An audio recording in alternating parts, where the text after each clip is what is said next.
Onse Hemelse Vader,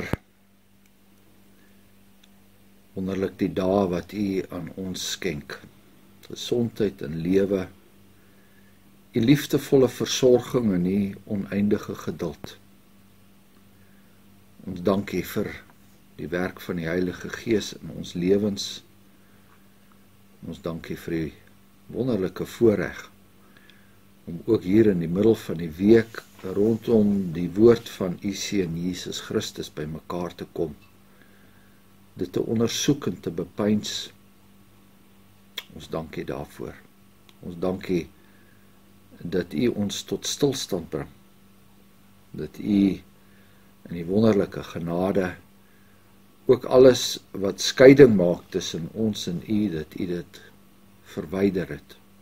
Eerstens deur die werk van U Seun Jesus Christus wat vir ons sondes gesterf het en die skuldbrief wat teen ons getel het aan sy kruis laat vasspyker het.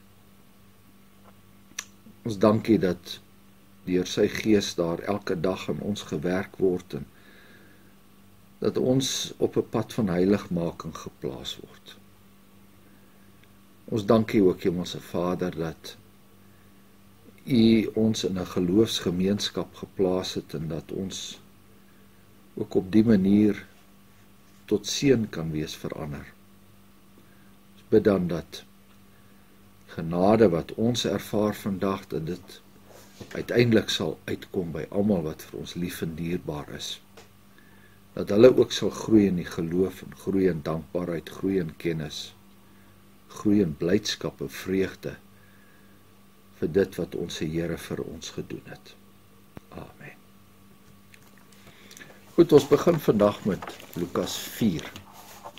Lukas 4, bekende gedeelte, die versoeking. En Jesus het vol van die Heilige Gees teruggekeer van die Jordaan af en is deur die Gees in die woestyn gelei, waar hy 40 dae lank deur die duiwel versoek is. En hy het niks geëet in die dae nie. En toe hulle verby was, het hy naderhand honger geword. Toe sê die duiwel vir hom: "As U die Seun van God is, sê vir hierdie klip dat dit brood moet word." Maar Jesus antwoord en sê vir hom: "Daar is geskrywe, die mens sal nie van brood alleen lewe nie, maar van elke woord van God." Toe bring die duiwel hom op 'n hoë berg en wys hom al die koninkryke van die wêreld in 'n oomblik se tyd. En die duiwel sê vir hom: "Ek sal U al hierdie mag gee en hulle heerlikheid, want dit is aan my oorgegee, en ek gee dit aan wie ek wil. As U my dan aanbid, sal alles aan U behoort." En Jesus antwoord en sê vir hom: "Gaan weg agter my, Satan, want daar is geskrywe, die Here jou God moet jy aanbid en hom alleen dien." Toe bring hy hom na Jerusalem en stel hom op die dak van die tempel en sê vir hom: "As U die Seun van God is, werp U self hiervandaan neer. Want daar is geskrywe, hy sal sy engele bevel gee aangaande U om U te bewaar. En hulle sal U op die hande dra, sodat U nie miskien U voet teen 'n klip stamp nie." En Jesus antwoord en sê vir hom: "Daar is gesê, jy mag die Here jou God nie versoek nie." En toe die duiwel elke versoeking geëindig het, het hy 'n tyd lank van hom gewyk. In die laaste gedeelte van hoofstuk 3 het Lukas vir ons die geslagsregister van die Here Jesus weergegee. En geëindig met die woorde dat die Here Jesus Christus uiteindelik van Adam afstam en dat Adam die seun van God was, die eerste mens. So hier sien ons dan 'n voortsetting van die gedagte dat die Here Jesus Christus die tweede Adam is. Dis eintlik 'n benaming wat ons uit 'n paar plekke uit die skrif aflei. Die apostel Paulus skryf van die Here Jesus Christus as die tweede Adam. Die eerste Adam het eintlik die mensdom in die verderf ingelei deur sy optrede, en toe kom die tweede Adam, en dit wat hy gedoen het dan nou ook weer die mens gered. So, die Here Jesus Christus as die tweede Adam. Maar, om daardie werk te kan doen, moes die Here Jesus Christus eers die versoeking oorkom wat die eerste Adam nie kon oorkom nie.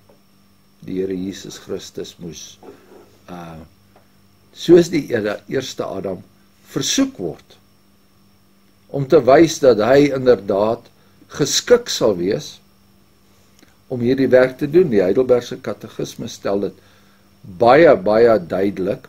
Wat 'n soort middelaar het ons dan nodig? Een wat in alle opsigte aan al God se geregtigheid voldoen. So, die eerste amptelike werk wat die Here Jesus Christus doen nadat hy gesalf is met die Heilige Gees, is om inderdaad te wys dat hy nie soos die eerste Adam sal val voor die versoeking nie. Die brief van die Hebreërs stel dit op 'n paar plekke, in die 2de hoofstuk en die 4de hoofstuk, dat die Here Jesus Christus kan ons help as middelaar, omdat hy versoek was, maar nie self aan die versoeking toegegee het nie. Die enigste mens wat sondeloos voor God kan staan.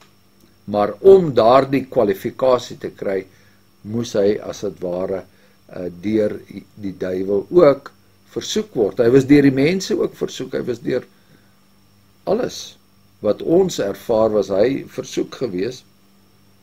En interessant dan, is daar aan die einde gesê word dat die duiwel 'n tyd lank van hom gewyk het.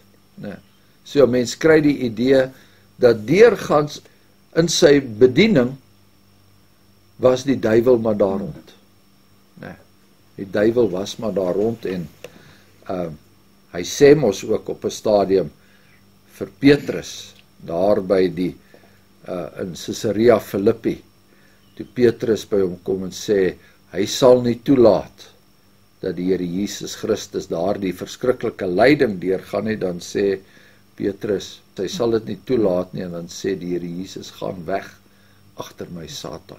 So, daar was hy ook. En so telkens kom dit maar na vore, daardie versoekinge, dat hy wonderlike dinge kan vermag.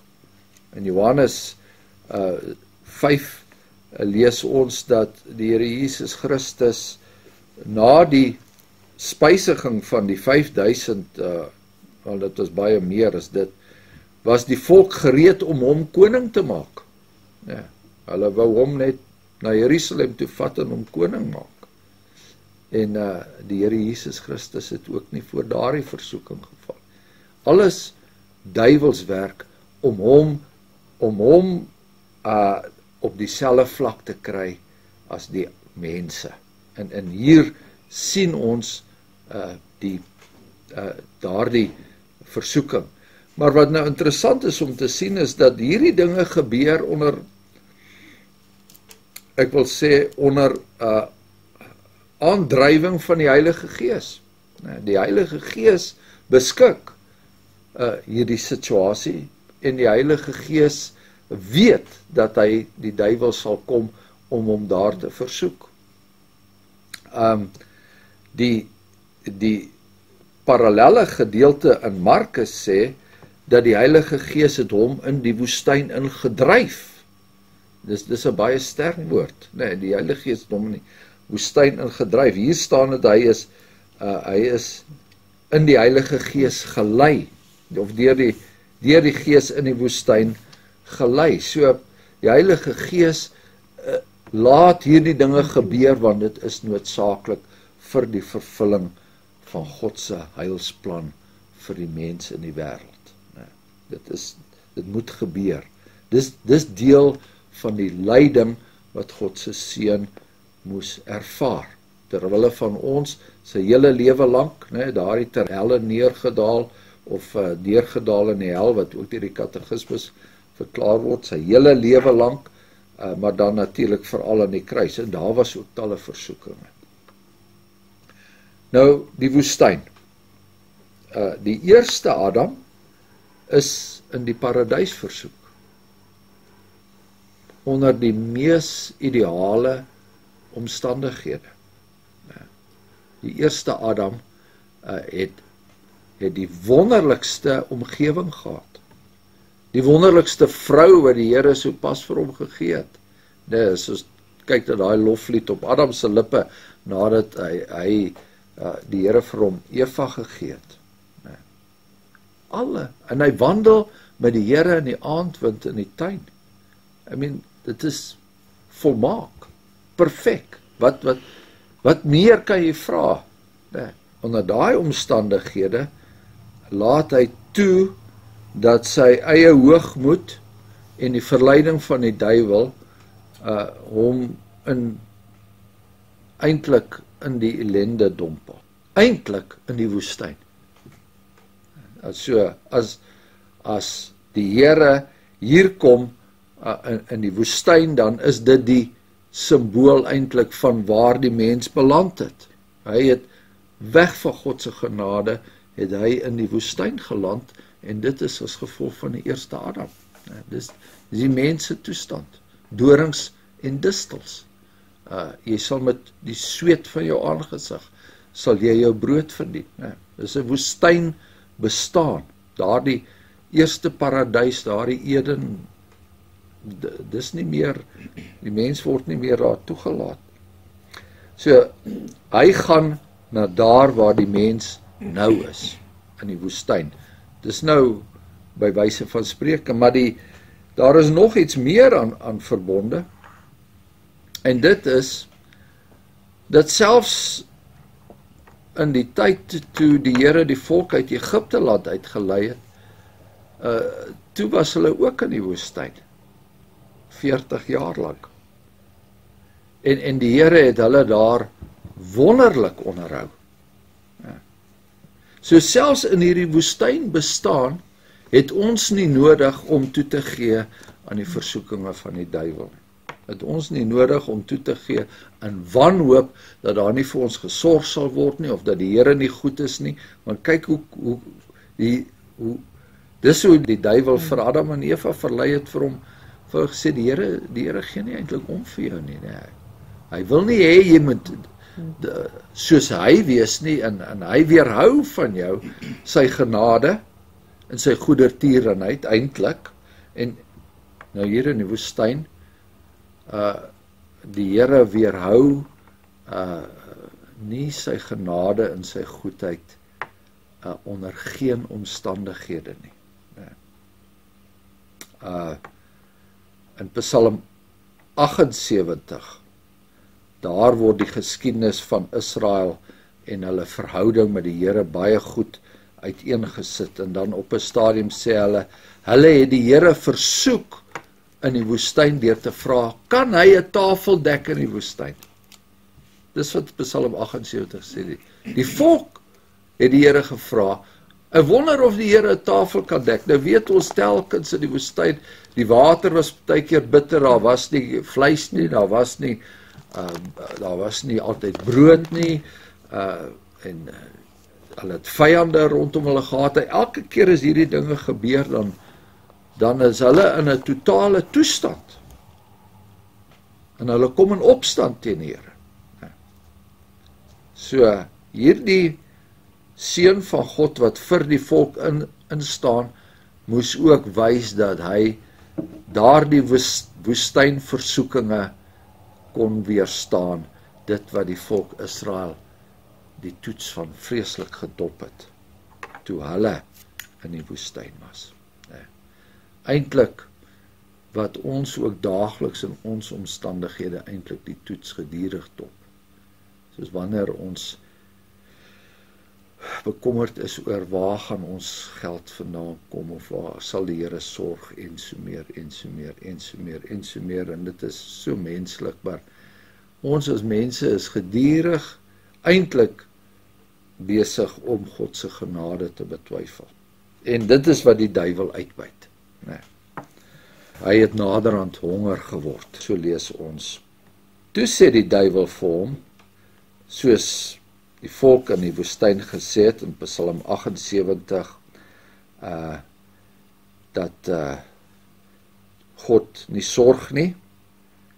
En dan staan daar in vers 20 van Psalm 78, kyk, hy, Moses, het die rots geslaan, dat waters gevloei en spruite gestroom het, sou hy ook brood kan gee of vleis kan verskaf aan sy volk. So, dit is basies nou die versoeking. Die duiwel sê vir die Here Jesus, maar as u die seun van God is, sê vir hierdie klip dat dit brood kan word. Nou opmerklik, as u die seun van God is. Nou daardie woorde was gebesig net in die voorafgaande gedeelte in Lukas 3, toe die Here Jesus Christus gedoop was deur Johannes die Doper. Toe kom daar 'n stem uit die hemel wat sê, dit is my geliefde seun. Nee. So ons kan met redelike sekerheid aflei en sê, maar die duiwel was ook daar. Hy het daardie woorde gehoor en nou gebruik hy dit teen die Here Jesus Christus. Nee, net soos hy na ons toe ook kom. As jy 'n kind van God is, hoekom is jy in hierdie toestand? Nee. As jy 'n kind van God is, hoekom is jy in hierdie toestand? En dan bring die Here Jesus hom terug self na die skrif toe. In die woorde van Deuteronomium 8, die 3de vers, waar Moses destyds vir die volk gesê het, en hy het jou verootmoedig, en jou laat honger ly, praat nou met Israel, en jou manne laat eet wat jy en jou vaders nie geken het nie, om aan jou bekend te maak dat die mens nie van brood alleen lewe nie, maar dat die mens lewe van alles wat uit die mond van die Here uitgaan. So, ons geloof word nie bepaal deur dit wat ons sien nie, maar deur dit wat God sê. Dit wat God sê. So, ons gaan nie nou toegee aan 'n aardse versoeking onder die moeilikste omstandighede hier, as ons die Here daardeur versoek en teen sy woord ingaan nie, né? En toe bring die duiwel hom op 'n hoë berg en wys hom al die koninkryke van die wêreld in 'n oomblikse tyd. En die duiwel sê vir hom, ek sal u al hierdie mag gee en hulle heerlikheid, want dit is aan my oorgegee en ek gee dit aan wie ek wil. Nou het ons reeds opgemerk dat die Here Jesus Christus die vervulling was van dit wat in Psalm 2 geskryf is. Psalm 2 staan daar dat God regeer, die Here regeer, maar hy het sy gesalfde in Sion. En nou kan wat dringend dryf die wilde heidendom en konings raadslag vir die stryd. Die wêreldse konings kan maar hulle planne maak en hulle empires bou en vrymesselaar organisasies stig en ekonomiese touwtjies trek, maak nie saak nie. God is in die hemel en hy lag vir hulle. Dis wat Psalm 2 sê. So, die Here Jesus is die gesalfde van Psalm 2, en nou sê die duiwel vir hom, maar as jy dit is, hoekom vat jy dit net nie? Ek gee dit vir jou. Maar hy vertel nie die hele waarheid nie. ek sal al hierdie mag gee en hulle heerlikheid, want dit is aan my oorgegee. So, dis nie heeltemal waar dat dit aan hom oorgegee is nie, maar hy het mag gehad, en hy het heerlikheid, dit weet ons. Hy het mag en heerlikheid verkry, deurdat hy die mens verlei het, en die hele mensdom agter hom aangesleep het, né? So daardie mag en daardie heerlikheid het, en dit is seker so dat hy dit gee aan wie hy wil, maar as die Here Jesus Christus hom volg, en hy loop nie die pad van die kruis nie, dan neem die Here Jesus Christus 'n kort pad tot sy eie mag en heerlikheid wat hom toekom, volgens Psalm 2, Psalm 110 en elders, dan neem die Here Jesus Christus daardie mag en heerlikheid vir homself, maar hy het nie die lydensweg geloop nie. En die mens bly nog steeds net daar waar hy was, oorgelewer aan al hierdie magte en aan die duiwel self. So as hy toegee hier aan die duiwel, en hy neem 'n kort pad om mag en heerlikheid te verkry, dan word daardie raadsplan van God heeltemal verydel, né? As u my dan aanbid, sal alles aan u behoort. Dit behoort in elk geval aan Jesus, maar nou is hy in die woestyn en hy kry swaar, en hy weet dit behoort aan hom, en die versoeking is van die kort pad. Nee. Loop die pad wat die aardse konings loop.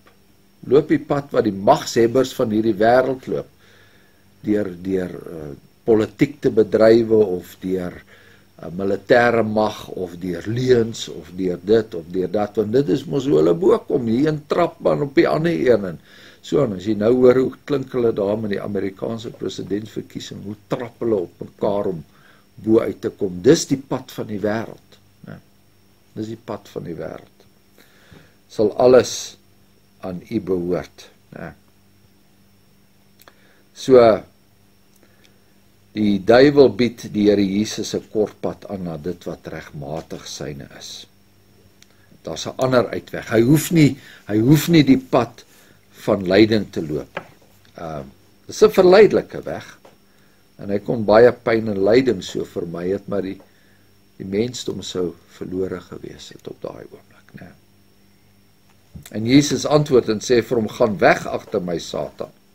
Dis eintlik dieselfde woorde wat hy daar in Matteus 16 gebruik, né? Want daar is geskrywe, die Here jou God moet jy aanbid en hom alleen dien. Dit is die eerste gebod, né? Dis die gebod wat bo al die ander gebooie staan, jy moet die Here jou God lief hê, jy moet hom alleen doen. Dit is die gebod wat die eerste Adam ook moet. Met ander woorde, hy bly by wat hy aanvanklik gesê het, hy lewe van elke woord van God. Nee, hy lewe by God se wet en God se woord. Toe bring hy hom na Jerusalem, en hy stel hom op die dak van die tempel en sê vir hom, as u die seun van God is, werp u self hiervandaan neer, want daar is geskrywe, hy sal sy engele aangaande u bevel gee, om u te bewaar. Dis natuurlik 'n aanhaling van Psalm 91, né? En weer eens sien ons dat die duiwel baie goed op hoogte is van dit wat in die Bybel staan. Hy is baie goed om 'n Bybelversie uit konteks uit aan te haal en dan na jou toe te kom en jy sê, maar die Bybel gee mos hierdie oplossing, né? Of die Bybel sê mos so, maak so. En die Here antwoord hom deur self die Bybel aan te haal. En dit is ons enigste wapen teen die duiwel, is om die Bybel self te ken. As ons nie die Bybel ken nie, dan gaan die duiwel die Bybel teen ons gebruik. Want ons sê ons glo mos die Bybel. As jy Psalm 91 lees, dan sien jy ook dat jy moet skuil by die Allerhoogste. En om te skuil by die Allerhoogste beteken dat jy jouself onder die beskerming ook van sy wet stel. So, sy wet, sê die Here Jesus, is dat jy mag nie die Here jou God versoek nie. Ja. En dit is natuurlik om weer terug te keer na Israel toe, wat die volk Israel telkens in die woestyn gedoen het. Hulle het die Here versoek. In Eksodus 17 by Rafadim, toe daar geen water was nie, hulle het selfs 'n ultimatum aan God gestel. Hulle het 'n teken daarvan God geëis. Die Here moes dadelik wys dat hy vertrou kon word. Die Here moes duidelik wys dat hy in hulle midde was, né? En vir ons ook, ons kan glo dat die Here sal sy engele aangaande ons bevel gee, dat hulle ons op die hande sal dra en dat ons nie ons voet sal stamp teen 'n klip nie. Dis 'n belofte van Psalm 91. Maar hy doen dit net as ons toevlug geneem het by die skuilplek van die Allerhoogste. Ja. As ons vernag in die skaduwee van die Almagtige, met ander woorde, as ons in hom geborge is. Hy sal ons net op ons weg bewaar as ons wandel in gehoorsaamheid aan sy wet. Gaan terug na Psalm 1 toe, want Psalm 91 is soos die ander psalms ook gebaseer op die Here, op die eerste psalm. En die Here sê in die eerste psalm, salig hy wat my wet dag en nag oordink. Daai persoon sal gevestig wees. Daai persoon sal geborge wees. Daai persoon sal vrug dra. Daai persoon sal die Here se seën wegdra. Nie die een wat kanse vat in sy lewe en dan na die Here toe hardloop en sê, maar jy sê mos in Psalm 91 dat jy my sal bewaar op al my weë, né? So, Here baie, die duiwel baie lustig, die Here oorkom hierdie versoeking, en dit is vir ons eintlik 'n wonderlike troos. Ja, wonderlike troos, dat hy hierdie versoeking kon deurstaan het. Ons kan ons baie moeilik indink oor presies hoe verleidelik dit op daardie stadium moes gewees het, maar as jy die duiwel al in sy optrede in jou lewe ervaar het, sal jy weet dat hy kom met groot verleidinge na jou toe. En dit lyk geweldig aantreklik en so menslik gesproke, so logies op daardie stadium, né? So logies, want ek meen hy kom met absolute logika hier na die Here Jesus Christus toe. Is daar enige vrae?